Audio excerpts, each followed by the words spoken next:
Halo Ngoce Universe, sekarang kita lagi ada di Indonesia International Motor Expo tahun 2025. Sekarang gue lagi ada di booth Chery dan kita lagi ada bersama Chery Tiggo Cross ya. Jadi ini adalah gebrakan Chery yang baru dan menggantikan Chery Tiggo 5X yang justru segmennya ada di bawahnya Chery Tiggo Cross. Dia berada di segmen B, BJ itu Bumbaya. Nah, B ini berarti dia berada sepadan dengan HR-V, Creta, X-Force, Grand Vitara, dan juga Seltos ya. Ya, jadi walaupun, tapi kenapa sih kok bisa sih gantiin peran 5X? Jadi alasannya adalah, jadi dengan mulai dari harga 239.500.000, kalian bisa mendapatkan langsung SUV segmen B dengan fitur yang menurut gua cukup tergolong lengkap di kelasnya ya. Dan ini menurut gua bisa menjadi segmen killer ya. Padahal perannya ini menggantikan mobil segmen A yang harganya justru kurang lebih sama. Oke, gimana kalau kita bahas front exteriornya? Here we go. Oke, kita masuk ke bagian front exterior dulu ya, Ngoce Universe ya. Jadi perlu gue kasih tahu, Chery Tiggo Cross yang gue kasih tahu ini adalah Chery Tiggo Cross yang premium ya. Untuk pertama dari segmen perlampuan ya, dia sudah menggunakan lampu LED multi reflektor ya. Jadi lampunya tentunya sudah LED dan di sini juga udah ada lampu DRL, bukan fog lamp ya. Dia sudah menggunakan lampu LED DRL ya. Jadi kalau misalnya berkendara dalam siang hari, DRL ada di sebelah sini dan di sini ada grillnya ya, ada grillnya yang menurut gue ini ciri khas dari Chery itu sendiri ya. Dia menggunakan aksen-aksen segi empat atau ketupat ya, dan dia tentunya di sini ada logo Chery-nya dan ada kamera 360 di sebelah sini. Jadi di tipe premium mobil ini sudah dilengkapi dengan keamanan kamera 360 ya. Tapi memang untuk bagian depannya dia belum dilengkapi dengan corner sensor ya. Terus di sini juga ada aksen-aksen berwarna hitam. Ya, jadi ini menyambung ke grillnya ya, aksen menyambung ke grill, ke DRL. Dan di sini juga untuk detail-detailingnya juga ada trim berwarna silver dan di bawah sini ada juga undergrill ya, undergrill yang terbelah dua di sebelah sini.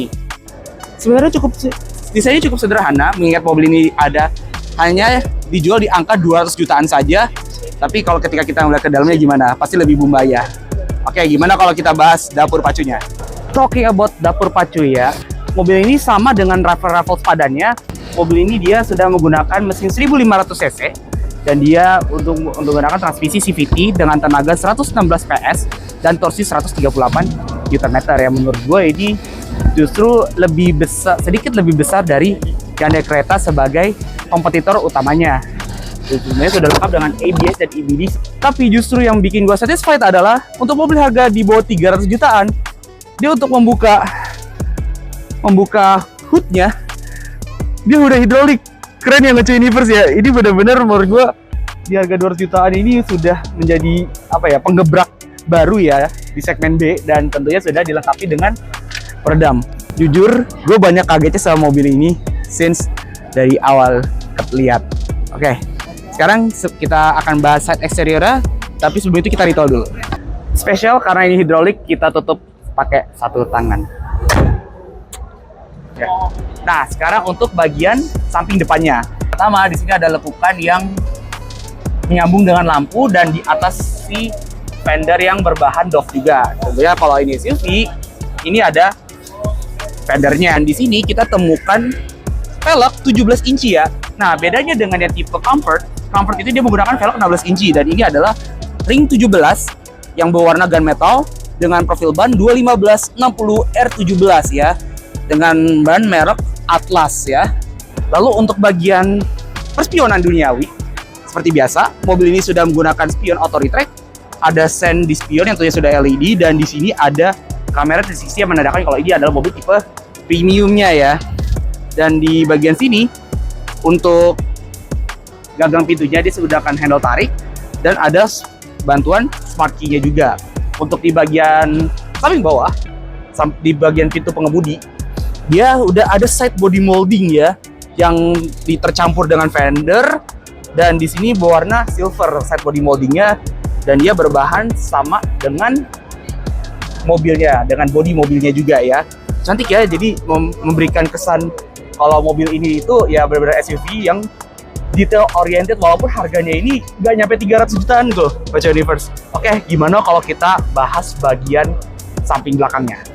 Alright, sekarang kita ngomongin bagian samping belakangnya ya, Mojo Universe. Pertama, kalau kita ngomongin dari sambungan bagian depannya, dia tentunya sudah dari blackout pillar. Dan di sini ada lanjutan dari set body molding yang berwarna silver yang sebahan dengan body mobilnya. Dan di sini untuk spesifikasi ban belakangnya juga sama ya, dia menggunakan ring 18 inci dengan warna gunmetal, ada PCD 5-nya juga ya. Dan di sini sama dengan di bagian depannya nih. Dia ini lekukannya ini juga ada di atas fender ya. Jadi ini mobil kesannya lekukannya itu menyatu dengan fender, dan dilanjutkan lagi di sebelah sini ada lagi dipisahkan di sini, dan ada lagi lekukan di sebelah sini yang justru membentuk side body molding ya. Jadi di sini ada side body molding, di sini juga ada lagi semacam pelindungnya. Jadi ya somehow ini seperti mobil double protection ya. Dan di atasnya ini, nah ini bukan roof rail ya. Ini bukan roof rail ya, ini hanya penambah pemanis aja. Sebagian sini dia udah menggunakan antena shark fin ya. Oke, sekarang di sini juga di bagian belakangnya. Di sini memang nggak ada kaca. Di sini hanya pemanis aja yang menyambungkan dari kaca depan yang sampai belakang yang sudah di blackout pillar warna hitam. Dan di sini ada juga aksen berwarna chrome ya. Jadi menambah kesan elegan dari mobil ini ya. Yang namanya juga tipe premium, masa lu kan nggak elegan. Oke, gimana kalau kita bahas di bagian rear eksteriornya? Let's go. Nah, Mojo Universe, sekarang kita masuk ke bagian belakang mobilnya ya. Nah, ini nih gue pertama kali lihat mobil ini, bagian lampu belakang ini benar-benar badass banget ya. Karena lampu belakangnya tidak hanya sekedar LED bar, tapi dia ada aksen-aksen garisnya juga di sebelah sini. 1, 2, 3, 4, 5, masing-masing 5 yang ada di sini, yang menambah kesan badass dari mobil SUV segmen B ini. B-nya udah coba Bumbai ya, badass. Oke, dan di atasnya dia seperti ada tekstur dia dilindungi kaca, tapi somehow ini seperti ada tekstur karbon ya, somehow kayak di smoke out ya mobil ini ya. Dan logo Chery-nya di sini timbul. Logo Chery di sini timbul ya di bagian di bawah lampu LED bar-nya. Nah, karena di bagian kaca belakangnya sudah ada garis-garis, berarti mobil ini sudah punya defogger. Men, di bawah 300 juta aja mobil udah dilengkapi dengan defogger ya. Sudah cukup lengkap ya berarti ya. Dan di sini ada high mount stop lamp dan juga ada spoilernya juga ya. Ada spoilernya, dan di sini ada lagi-lagi ada lekukan di bagian bawahnya, dan ini adalah mounting plat nomor dan serta ada kamera belakang yang tersambung dengan kamera 360. Nah, kalau di depan dia nggak ada sensor parkir, di belakang justru ada. Di sini ada 1, 2, 3 titik saja. Jadi mobil ini sudah punya sensor parkir 3 titik. Dan di bawahnya di sini ada mata kucing. Ada mata kucing, dan di bagian bumper bawahnya dia menggunakan bahan yang sama dengan fendernya. Kalau kita buka bagasinya, dia low power back door ya. Masih harus dibuka secara manual. Ini menurut gua di harga 200 jutaan ini cukup wajar. Sama ya, ngapain juga sih SUV kecil perlu fitur-fitur fancy di harga segitu. Oke, sekarang kita di sini. Oh, di sini gue notice juga ada lagi mata kucingnya yang di sini membentuk-bentukan, dan somehow ini menambah aerodinamis ya, karena di sini seperti ada bentuk lekukan. Kalau mungkin kalian belajar aerodinamika mobil, dia ini bisa untuk melawan wind resistance, jadi jauh lebih baik lagi ya. Jadi tentunya kalau misalnya di tes akselerasi bisa menambahkan poin untuk pengendaranya gitu ya. Oke, kalau kita ngebahas tentang isi bagasinya gimana? Let's go. Nah, Mojo Universe mengingat mobil ini adalah mobil segmen B yang panjangnya hanya 4.320, which is itu dia sepanjang Honda HR-V sebagai kompetitor utamanya. Mobil ini tentunya punya bagasi yang menurut gue memang hanya cukup ya, sebenarnya bisa dibilang cukup ya. Tapi menurut gue dia tanpa ada separator, jadi memberikan space di bawah sampai atas yang lebih cukup, menurut gue lega ya. Cukup lega. Di sebelah sini kita temukan ada hook 2, ada 2 hook di bagasi mobil ini. Lalu di sini juga ada lampu bagasinya juga ya. Dan di sini hanya dummy, tidak ada speaker. Di sini ya just an empty space. But menurut gua kalau untuk membawa barang tinggi ini contohnya worries free ya. Mungkin kalau untuk bawa koper yang mid size menurut gua masih dirasa cukup. Dan di sini ya mantap nih. Dia sudah punya top tether dari Isofix yang menurut gue ini sangat membantu ketika kita sedang membawa anak lagi berpergian, misalnya lagi bawa bangku bayi atau lain sebagainya. Dia sudah ada top tethernya, mungkin bisa berperan sebagai pengganti hook juga kalau kalian yang hobinya ngakal-ngakalin ya. Mungkin kalau buat bagasi menurut gue simpel sederhana saja. Dan di sini juga udah ada pelipatan bangku. Pelipatan bangkunya di belakang di sini 60-40 ya. Kalau kita spoiler dikit. Dan untuk tapi dia tidak rata bagasi ketika kita lipat baris keduanya ya. Tapi tenang aja, menurut gua dari bawah ke atasnya sudah cukup mengakomodasi buat membawa barang-barang yang setidaknya cukup untuk kebutuhan harian. Oh, and one more thing, mobil ini sudah ada ban serep, tapi dia masih space saver yang tentunya ini masih pakai velg kaleng yang belum full size. Alright, gimana kalau kita bahas interior ya? Here we go.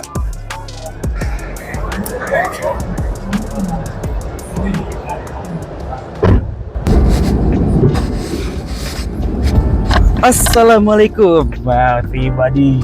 Ya, kita sekarang masuk ke bagian front interior dari Chery Tiggo Cross ya, sebagai penggantinya 5X. Oke, first thing first, dari bagian kanannya dulu dia, waduh, gawat nih, 200 jutaan aja udah dapat bahan soft touch ya untuk bagian armrest atasnya ya. Jadi ini udah armrest dan dia soft touch. Jadi kalau kita pakai baju lengan pendek ini tentunya akan sangat nyaman ketika kita lagi nyetir, lagi pengen nyetir satu tangan. Menurut gue ini akan jadi something that really convenient for everyone who drive this car. Alright, dan di sini dia juga udah ada bagian pintunya ini juga keren ya menurut gue. Ini bentukannya ngingetin gue sama BMW ya, BMW yang modelnya itu justru model handle door-nya bagian dalam di klasik dan kuncinya ada di sebelah sini. Lagi-lagi ini mirip banget sama Beamer ya. Jadi kalau ingin merasakan 5 BMW di harga 200 jutaan, menurut gue ini bisa appealing lah ya. Ini di bagian perjendelaannya dia sudah auto di sisi pengendara depan, tapi belakangnya, wah, belakangnya juga auto. Men, 200 jutaan all auto semuanya. Dan di sini juga ada pengaturan untuk electric mirror dan juga electric brake-nya. Dan oke, kita juga disambut dengan lingkar kemudi yang menurut gua cukup lengkap ya. Maksudnya oke lah ya untuk di harga 200 something lah. Oke, di tipe premium ini tentunya kita sudah dilengkapi dengan cruise control. Cruise control juga di sebelah sini, dan di sini juga ada tentunya sudah adaptive cruise control. Dan di sebelah kanan kita juga ditemukan dengan audio steering switch seperti call button, reject button, play next previous track, buat naikin turunin volume. Modenya juga di sini juga ada tombol Siri dan juga favorite. Kalau Siri kalau kita lagi pakai Apple CarPlay, dan tentunya mobil itu sudah support. Kapan lagi 200 jutaan juga bisa Apple CarPlay ya, banyak sih. Untuk lingkar kemudian tentunya dia juga udah menggunakan lingkar kemudi kulit ya, tapi dia modelnya tidak bentuk lingkaran. Di sini dia agak dipertajam di bagian bawahnya, dan di sini menggunakan warna aksen black chrome ya. Di bagian bawah ada logo Chery. Fun fact, mobil ini sudah dilengkapi dengan 15 ADAS. Jadi dengan harga terjangkau aja gak nyampe 300 jutaan. Ini mobil secure, bener-bener secure ya untuk dikendarai. Di sini ada semacam blind spot monitoring. Di sini kita bisa melihat ada kendaraan atau orang-orang yang ada di depan kita yang lagi nyelonong. Di sini ada trip A, trip B-nya juga, ada notification, ada service mileage reset. Terus di sini juga ada balik ya, simple ya. Dia hanya 3 menu. Di sini ada settings, notification. Terus ini ada peringatan ya untuk pengisian bahan bakar. Oke, kita kembali lagi. Simple ya untuk instrumen clusternya dari mobil ini ya.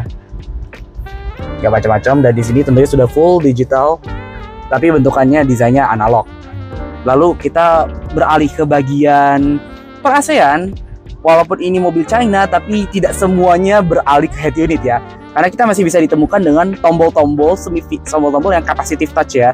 Ini ada front rear defogger, ada pengatur arah semburan juga, ada open close air, ada lagi-lagi tombol defogger. Di sini juga AC-nya. Nah, di kiri dan kanan ada nih pengaturan suhunya meskipun dia belum menggunakan sistem dual zone. Nah, sama di atasnya ada pengaturan tinggi redanya kipas AC.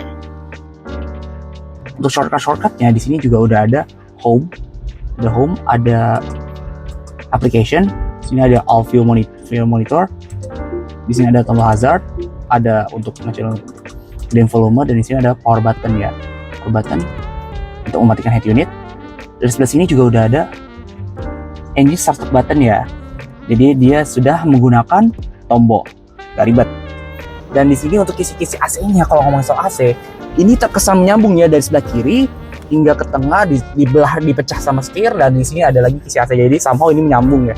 Dan aduh gila, waduh, ini keren banget. Untuk mobil 200 jutaan tapi udah banyak material soft touch gitu. Dan di sini untuk transmisinya dia masih menggunakan tuas, dan dia menggunakan transmisi CVT, tapi di sini sudah ada Tiptronicnya.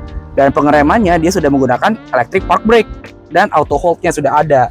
Kalau kita ngomongin akomodasi dari mobil ini nih, nah mobil ini sudah disediakan akomodasi laci terbuka. Di sini juga ada laci terbuka juga, penyimpanan terbuka. Di sini ada, nah di sini nggak ada ya, di sini nggak ada penyimpanan ya. Namun di sini ada cup holder dan sisa laci penyimpanan terbuka. Dan di sebelah sini ada speakernya juga. Nah, untuk akomodasi di balik armrest ini, kita di sini ditemukan dengan laci penyimpanan terbuka. Di sini juga ada laci penyimpanan tertutup juga. Kalau kita buka armrestnya, ada mungkin bisa buat penyimpanan uang. Dan ini juga bisa kita lipat, dan di dalamnya kita temukan ada USB juga ya, USB Type A dan USB Type C. Dan ini USB Type A-nya ini buat mirroring ke Apple CarPlay atau Android Auto ya. Dan sini juga ada power outlet 12 volt ya. Ya menurut gue ini.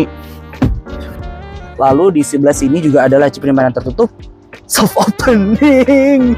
Aduh, 200 jutaan aja udah banyak fitur rasa 400 jutaan gitu loh. Ini menurut gue overkill buat sebuah mobil 200 jutaan di segmen B. Lalu kita juga ditemukan juga dengan vanity mirror, tapi belum ada lampunya ya. Itu yang terpangkas ya. Di sini juga ada vanity mirror, tapi tanpa lampu. Tapi sudah dengan airbag.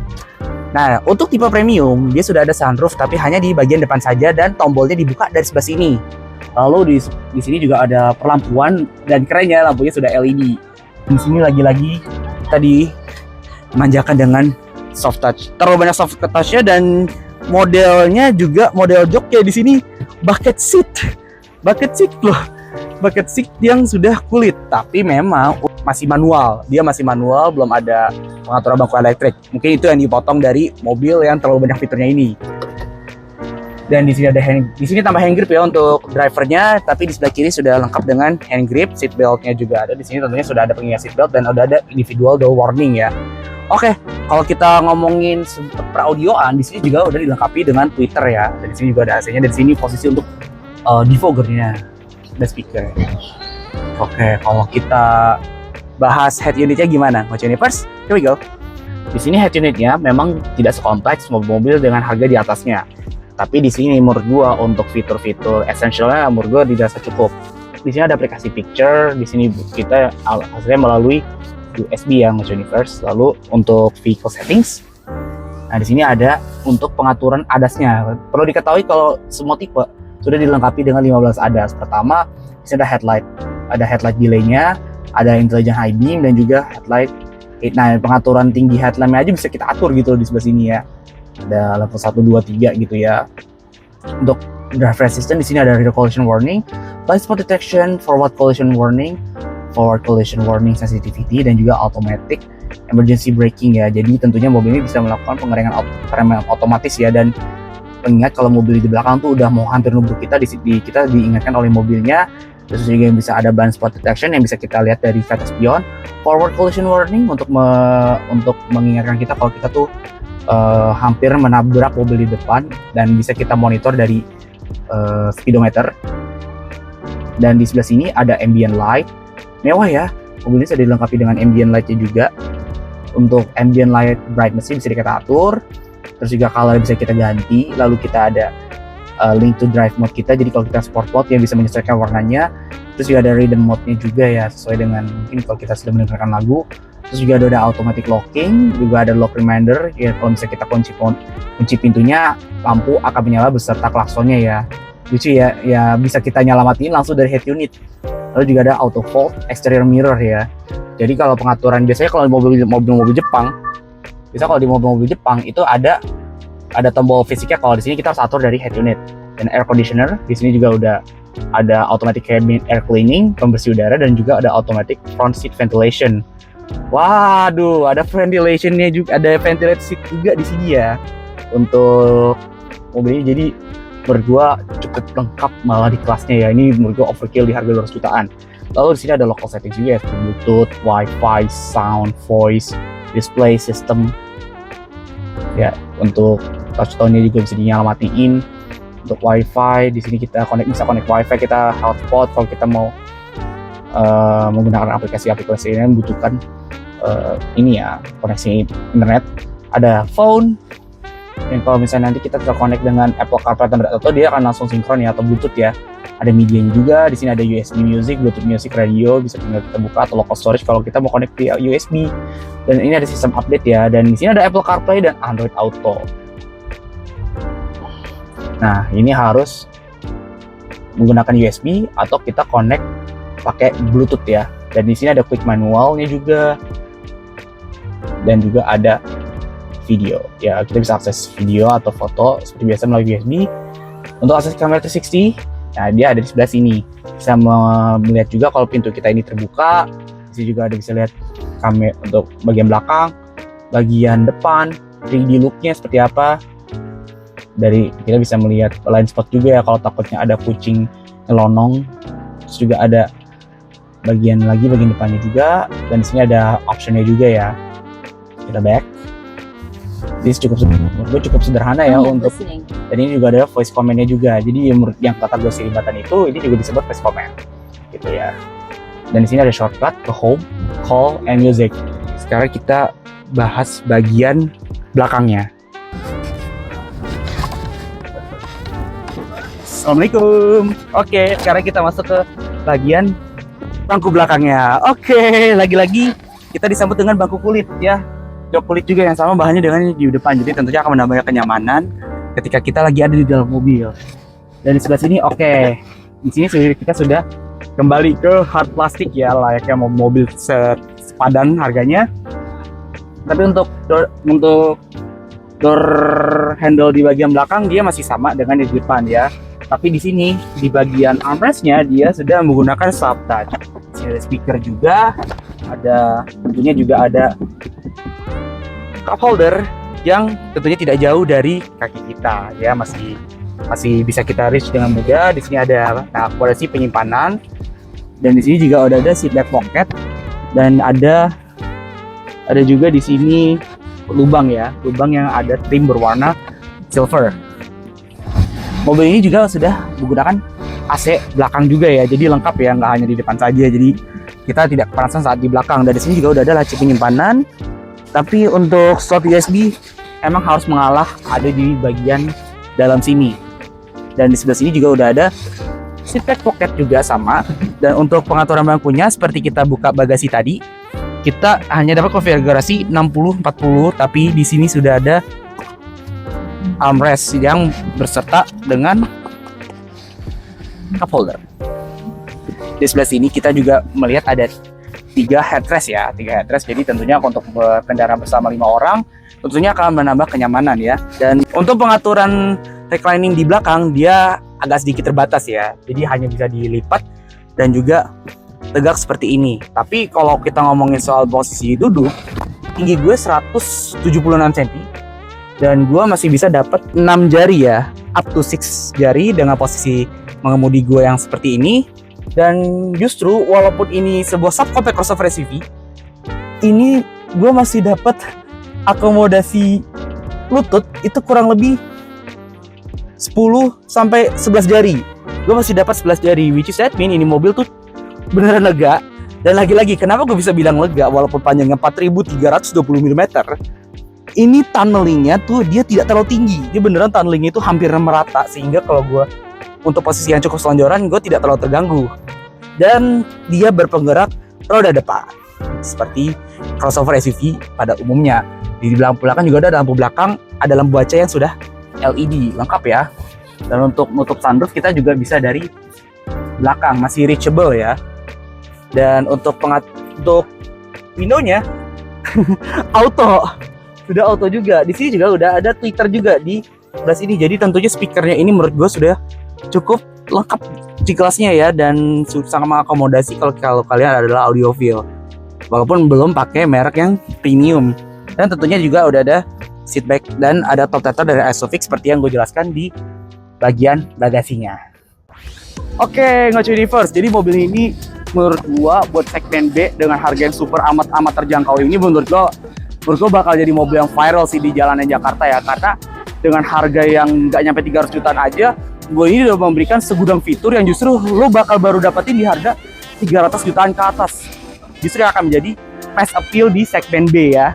Mungkin menurut gue ya, tebakan gue ya, bisa jadi aja ini mobil bersaing dengan Hyundai Creta atau mungkin Mitsubishi X-Force yang bakal menjadi raja ya di tahun 2025 ya, yang akan bersaing juga dengan Honda HR-V ya. Gimana sih masa depannya? Ya, wish for the best for this car and for otomotif di Indonesia. Alright, don't forget to like, comment, and subscribe. And don't forget to follow our TikTok and Instagram. Ya, see you on the next content. Bye-bye.